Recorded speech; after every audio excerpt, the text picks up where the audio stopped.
Dream business mo rin ba ang coffee and milk tea shop?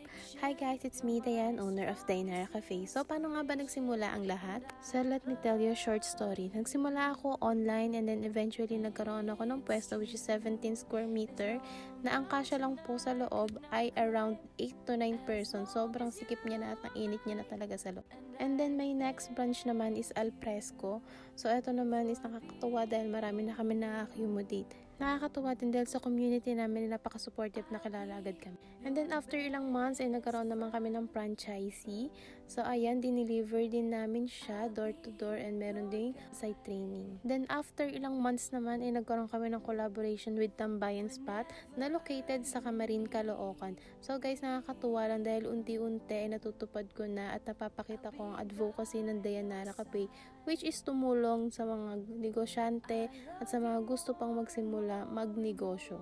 Pero walang malaking kapital. So, ayun po yung isa sa ipinagmamalaki ng Dayanara Cafe na pwedeng-pwede kang magnegosyo sa maliit na halaga. And after ilang months nga lang din, ay nagpunta naman yung aking dating co-workmate at para mag-franchise siya ng Dayanara Cafe na located naman po sa Tanay Rizal. Then after ilang days ay kumuha ulit ng starting business packing. So guys, nakakatuwa rin talaga at nakakashock minsan ang plano ni Lord dahil hindi mo alam kung saan kanya dadalhin.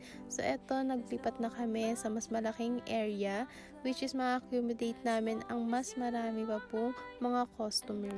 So, minsan talaga susubukin ka ni Lord kung hanggang saan ang faith mo sa Kanya dahil yung tipong alam mong wala na pero may biglang darating na magandang balita or yung pinag-pray mo noon na ngayon ay nakakamit mo na. Kaya maraming salamat talaga sa mga taong binigay ni Lord para suportahan ang Dayanara Cafe at kung nasaan na tayo ngayon. Shoutout ko rin yung mga staff ko, ganun na rin yung papa ko na sobrang sipag at napaka all in talaga sa pagsuporta sa akin. So guys, eto na ang bagong Dayanara Cafe. Located kami sa Block 50, Lot 1, Phase 1, Southville 5A, Barangay Langkiwa.